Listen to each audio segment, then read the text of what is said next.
Life is pain. You know how many times I wanted to just give up? How many times I've thought about ending it? Life is hard. Easy, it's not an option. But it's worth fighting.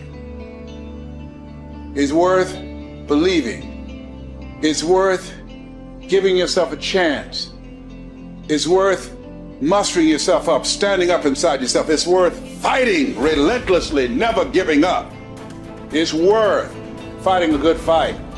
It's worth being around motivated, positive people. It's worth being up-tempo. It's easy to have faith and feel good when you're feeling good and you have no pain and your bills are paid and you got a clean bill of health from the doctor. It's easy to be motivated then. But when that's not the situation, it's hard. When you look in the mirror and you don't see the person that you once saw. It's hard. I know it's hard, but do it hard. You gotta go all the f in. When there's a will, there's a way, and there's always a way. When you're committed, you don't care about the facts. You don't care about the odds. You don't care about the opinions of others. The only thing you care about is making it through to the other f***ing side. No matter what it takes. You just gotta keep searching, keep fighting, keep hammering, keep failing, keep trying, keep getting back up again, and stop at nothing to reach it.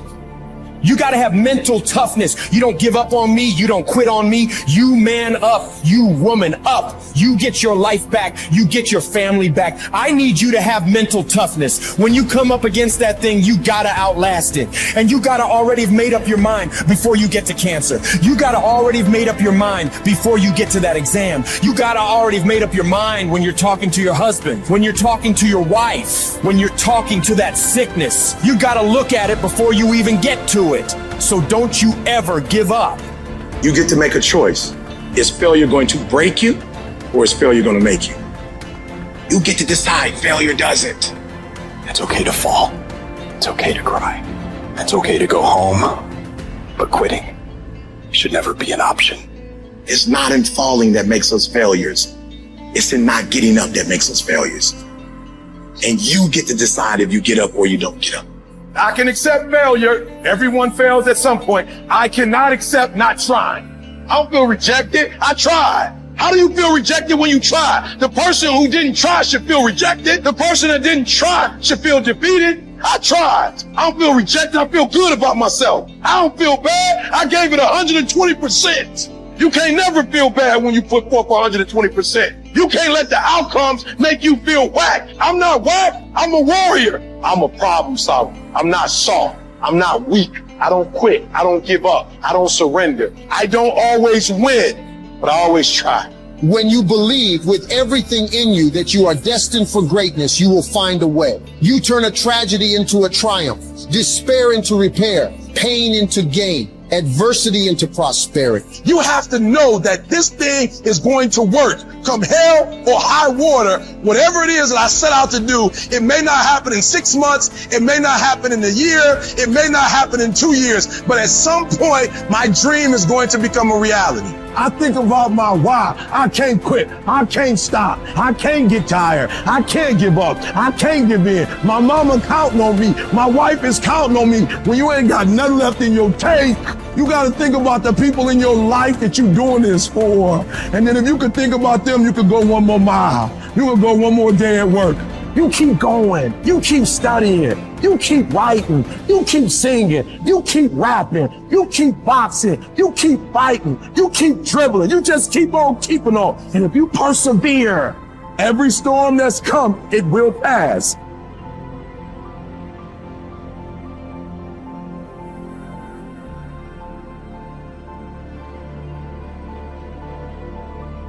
Do you know abundance is our birthright? Abundance is our birthright, and everywhere you look, you see abundance. Everywhere you look. There's an abundance of leaves on the trees. There's an abundance of snow in the ground. There's an abundance of water in the universe. There's an abundance everywhere you go, and you and I have the ability to create an abundance. Now you take nothing with you, you'll never own anything. You arrive with nothing, you're going to leave the same way. It's like somebody said, you come in with no hair and no teeth, no money, that's the way you leave. But while you're here, you can enjoy an abundant life. You can have all of whatever it is you want, but you have to earn it. Now, what would abundance be in your life? What would abundance be? To one person, it may be different than to another. But understand this, it all starts in our mind. Most people are letting what they have now control how they see themselves. They let their bank account control them. They let the friends they have control them. They let their conditions or circumstance control. That's not where we want to go. We want to go inside. Everything starts from the inside out. So let's start over. Let's start over. If life isn't the way you want it now, make up your mind. You're going to start over. You're going to sit down. You're going to write out how you do want it. Now, we want abundance. We want an abundance of friends. We want an abundance of money. We want an abundance of all the good things in life that make us more comfortable and have us enjoy life to a greater degree. And you know, we can have it, but we've got to understand we can have it. We've got to understand that we have infinite potential locked up within us. We've got a marvelous mind. We can think anything we want. You know, Viktor Frankl spent the war years in a concentration camp. And he said, regardless of the intellectual or physical abuse he was subjected to, no one could cause him to think something he didn't want to think. All the great leaders, all down through history, they have been complete, unanimous agreement. We become what we think about. Well, don't think lack and limitation. Think abundance in whatever you want. See yourself with plenty, with abundance. Hold the image and then just think, how can I get this? By continually seeing yourself with it, the way to get it will start to come to your mind. You will attract whatever you need because you're getting on an abundant frequency, and it'll all start coming into your life. As you move towards it, it'll come towards you. Abundance, it's your birthright. You've got to decide on it. Enjoy it. You know, if you can survive the temporary pain in your life, and all pain is temporary, if you can survive the temporary, on the other side of temporary pain, you meet another version of yourself, another insight about yourself. And that's why it's so important to grow as a person, because the more we grow and become a new person, we can help those that used to be like us. And that's why you and I are so addicted to growing and learning, and we're curious, because if you used to be a broken person and you no longer are quite as broken, you can help broken people.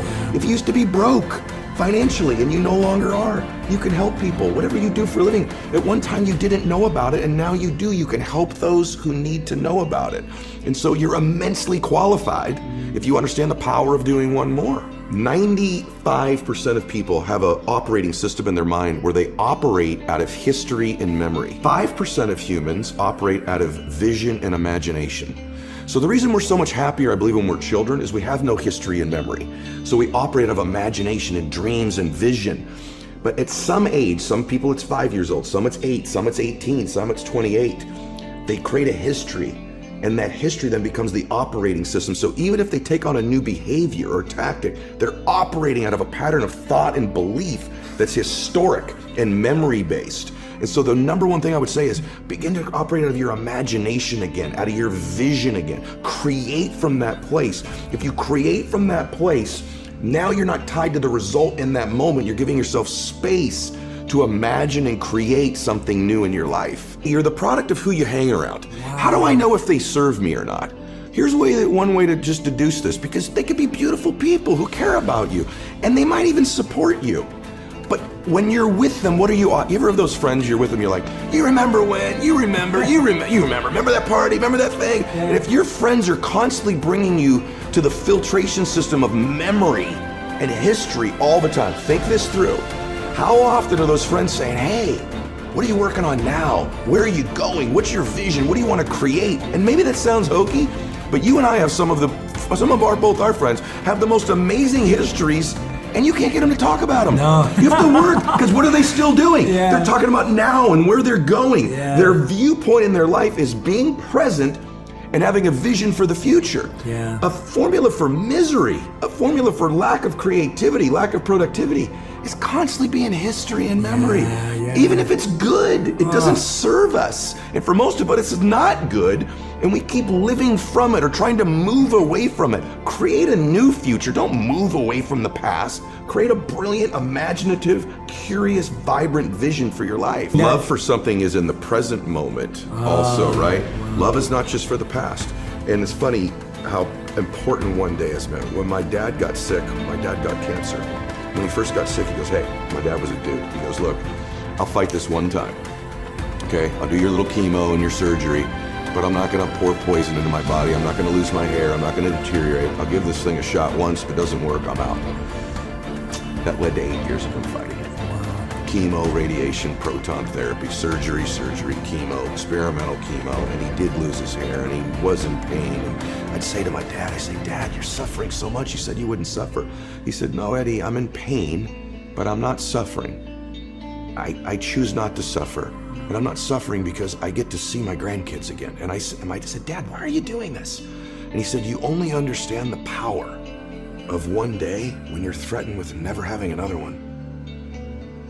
I'll do anything for one more day. Get to be with you one more time. Give your mom a kiss one more time. Maybe I'll see one of my granddaughters get married. And he goes, I'll do anything for one more day.